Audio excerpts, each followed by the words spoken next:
What's up, y'all? Welcome back to Dolphins Daily, your daily dose of Dolphins content. With me, Chris Kane, and we're talking about Dolphins.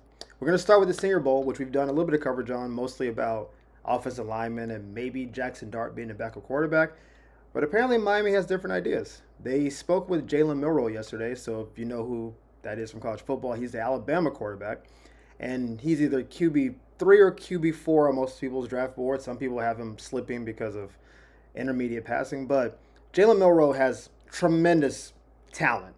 Like he might be the most athletic quarterback in the draft. Super fast, like strong, sturdy, very durable. Tremendous deep ball thrower, actually. You can argue the best deep ball thrower in the draft. Really dicey intermediate passing. Like that 10 to 20 yard passing, woof.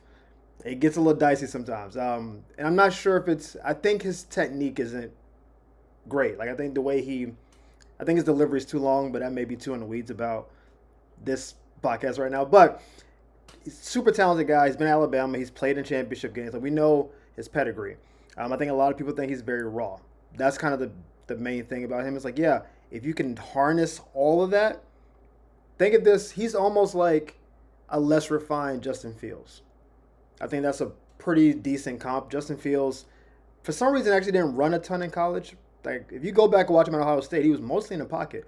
We didn't know he could run really until they played Clemson, but he didn't really run. But he was a 4-4 guy, and then he got to Chicago, and all you saw was Justin Fields running around, and you would occasionally see a beautiful deep ball, but you saw a lot of inaccurate passes, a lot of losing. Now that's Chicago, so that kind of goes kind of goes hand in hand. The Bears have not won a lot in the last 40 years. Yeah, I know they made a Super Bowl run and took an L with Rex Grossman. Shout out to UF, but it hasn't been a good run for the Bears, right? So it's hard to really judge Justin Fields like that. But so Jalen Milroe's played with Alabama though, and Alabama up until maybe this year has always had tremendous talent. He has great receivers, and people haven't seen enough consistency with his passing. But the talent is crazy.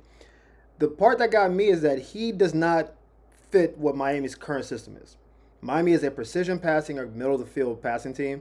Jalen Milroe is a dump off, deep shot, I'm going to run quarterback. So I don't know what they're looking at, honestly. Unless McDaniel has such this weird idea where I'm going to have like one quarterback that plays one system and then a completely different second system when Milroe's in the game, where it's like he comes in the game and it's like, oh, we're going to go big tight ends, two running backs, I formation. It's a wild idea if we follow through with it. But it's an interesting idea in terms of game planning because if both quarterbacks do drastically different things, then I don't know how you prepare for both without like really stretching resources. This might just be a conversation. Like we don't know yet. It's again the way quarterbacks typically fall in the draft, they get overdrafted. So Jalen Milroe might legitimately be a second round quarterback.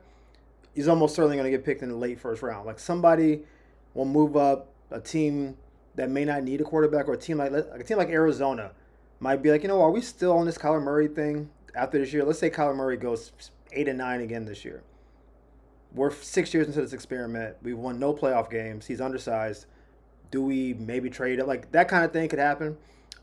Especially if teams have him drafted like high on their board. Like if he's QB3 for somebody, and then you see Quinn Ewers get drafted before him and Jackson Dart, and now he's in the QB5 slot, and he fell to you. You're like, hey, this is beautiful. Like we thought he was third best quarterback. He fell to us at 29-30. Why not pick him up? So Miami's looking at him. I think it's an interesting thing. I would love if Miami had a running threat at quarterback in this offense, given how fast the receivers are on the outside and so much zone defense is played. People are just pushing defenders further and further from the line of scrimmage. That if your quarterback could run, there are lanes all over the place. It's just that Tua it's not mobile, and frankly, he should never be running. I get nervous every time Tua runs. I'm like, damn! that's my thought. When Tua's like, I was like, don't you just I'll take a fourth down. Just get him. Sit down. I'd be feeling like Tua's dad in the crowd. No. But he's a competitor, so I understand. So on a recent radio show, Jimmy Johnson, who some of you may be too young to remember Jimmy Johnson. Jimmy Johnson at the U was him. Jimmy Johnson with the Cowboys was him. He was also the Dolphins coach for 4 years, where he was less of him. But Jimmy Johnson is a legend, Hall of Famer, and he's a certified like dog. Jimmy's old school, not here for the he's not here for the nonsense, right? So because of Jimmy's track record of not being being here for the nonsense, he was asked like how would he handle what's been going on with the Tyreek situation. Not even just this year, but last year as well. Just having a player that's super talented, that's a little bit, on the edges. And again, Jimmy Johnson coached Michael Irvin through, if you know, you know. Like Troy Aikman wasn't like that. Emmitt Smith did a contract holdout. They had Prime over there. Like there's been a lot of people that has been on the Jimmy. And don't get me started with the people at the U. Oh, those guys out here doing whatever they wanted to do. So Jimmy's been around a lot of, not even malcontents, just a lot of hot personalities in one room, like doing this. And he managed to like wrangle it all together because he's got that personality type.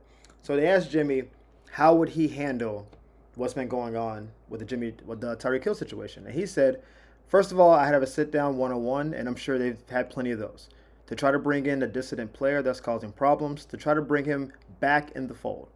And you work with him, but it comes a point when you say, hey, he is absolutely not going to do it. I'm beating my head against the wall, so I've got to move on. He continues. And sometimes moving on costs you in the short term, as far as maybe you don't get the compensation that you want, or maybe you just have to cut a player that's a potentially real good football player or a good athlete, whatever sport you're in. But he's taking away from the rest of the players, and he's taking away from your success. I think that's as old school as you get. Hey, you're really good. I'm gonna try to bring you back with us. You're not with us, gotta let you go. That's as cut and dry as you kind of get it. I think there's a lot more hand holding, a lot more coddling nowadays with coaches because players have a lot of power now. Like you see what's happening with the Jimmy Butler situation. Jimmy Butler is just basically like, I'm not going to show up to work, and I'm going to make you suspend me. I'm going to make you trade me. I'm going to just burn the house down. And that wasn't like, maybe players were disgruntled back in the day, but they didn't seem to have the power to just force themselves to teams and stuff, right? And I don't know, Tyreek hasn't labeled a team he would maybe want to get traded to, but he's definitely like positioning himself to get out. And Jimmy Johnson's like, hey man, if you're not here with us, if you're not with part of the team, we might as well just let you go. And I think the part of you may not get the compensation you want back is the biggest part. I think a lot of teams don't want to get rid of players that are disgruntled or they don't like, or maybe causing locker room issues because they don't want to feel like they're getting shafted in a deal, right? I like T.O. was a big example of this. T.O., he may be misunderstood in some respects, but T.O. was a lot. Just energy-wise, just expectations-wise. And a lot of teams like the Cowboys, like the Eagles, maybe not as much with San Fran, but maybe a little Jeff Garcia stuff. But he would want a lot. And some of it was like, listen, you're really good, but it's too much. Like as good as you are, it's too much. But because he was so good, he kept getting chances. Like Tyreek is not in any danger of losing money or not getting picked up by somebody because he is really talented.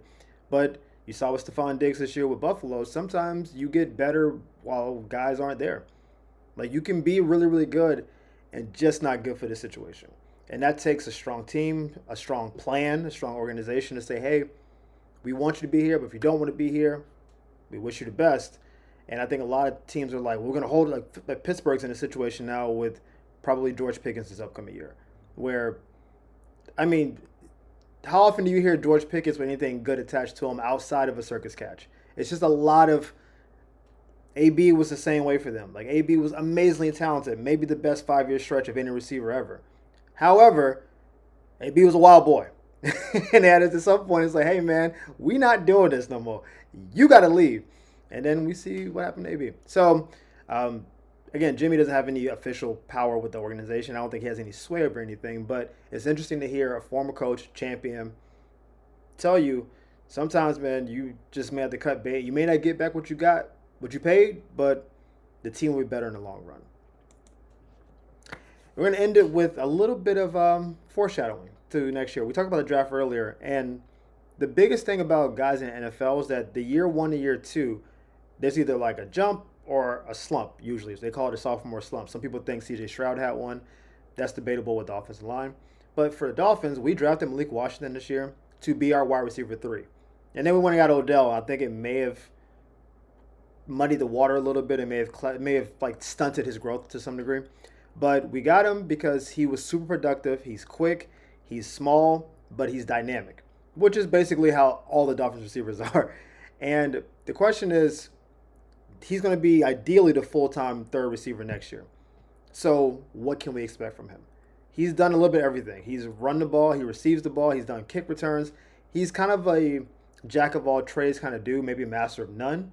And that could serve well. It could kind of put you in a weird place. I would like him to have maybe more defined roles, but maybe that's on McDaniel to figure out exactly what that is.